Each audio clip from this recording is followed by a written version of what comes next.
As a child, I think I was a more practicing Christian. And then when I went off to college, I kind of grew further away from my faith. And I think this is the case for a lot of people. When you separate from your home and you go off to college, that's the real test of your faith. And so I drifted away, and I was brought up a lot of the time with my grandparents, who are really devoted Christians. And we went to church twice a week. My grandmother has worked for the church her whole life. So we had a really strong foundation in the religion. We were adopted by my mother's sister when I was about 8 years old. My parents couldn't take care of us because they were drug addicts. Then when I moved out when I was 17, I got my first apartment, and I had a job, and I was going to school part-time. And then I left that apartment and went off to the university to try to go to school full-time. It was really hard. I had to pay for everything myself, and so it was really difficult. And then after school, I just ventured off onto my career path and what I wanted to be. I did a lot of partying and stuff in college. I was really a good girl going into school, and then I just went complete opposite direction, and everything changed about me. And even when I would visit family and stuff, they would see me and they would see a different person. When I moved out, I was a good girl, and I had my head straight on what I wanted to do and was very focused. And then when I left the school, because of course I wasn't doing any good, I wasn't making any good grades, barely would even go to my classes.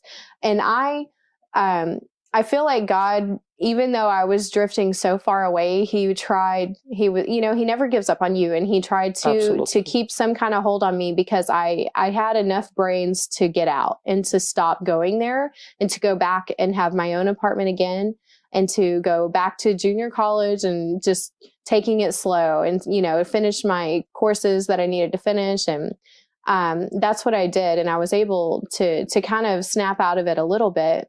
But then I pretty much just made that part of my lifestyle, where I took on a career that was in the nightclub industry because I was so good at that life. So I started my own business, and I got into event photography.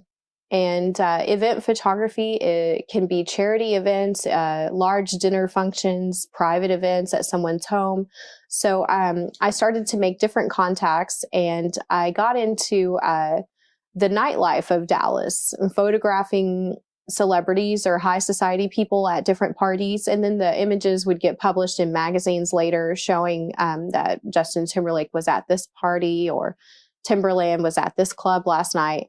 So I was involved in that business, and I was the one taking those pictures to show who was who and where were they. That just led me further into a very materialistic lifestyle. It became more glamorous, but it was still just about temporary things. And that was who I was looking up to, was these celebrities and these models and these people who had what I thought was the greatest thing, the greatest lifestyle. And they had so many cars, and they had beautiful clothes, and they were beautiful people. And I got to just look at them through my lens, and that pun was intended. Like, I would just look at them through the lens and see their lives. I would see how they were living and what they were doing and everything. So I would look at them, and then I would think to myself, well, no wonder when you watch TV or something, you see all of these celebrities, they're always getting divorced, or they're committing suicide, or they're, going to rehab. They're always looking for someone to fix them. And really, it's just, you have to change your whole life if you want to get fixed. And I started to get pushed over the edge, where it was too much of this lifestyle, and it was pushing me further and further over the edge, and it was just in the right point in my life where I was like, what else is there, in this life? And I would sit around and talk to friends, and we would think we were so smart. Like, what is life all about? And we would try to convince each other, this is what life's about. That's what life's about. But none of us really knew. And there was one night, of course, I would get home every night at about 4 a.m.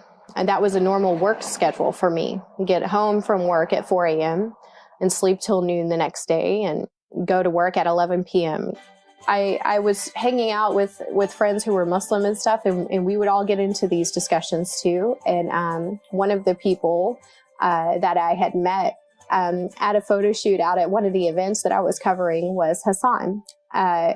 He stuck out like a sore thumb. He didn't belong there with these people.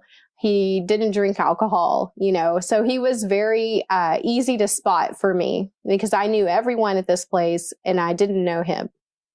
And I'm like, who is this guy? And why doesn't he drink? Why doesn't he act like the other men? You know, he's not asking for my phone number. He's not trying to talk to me. And I was used to men treating me like that. He and other people that I had met that were like a real Muslim, you know, who practices Islam, I would think like, well, what makes them live that way?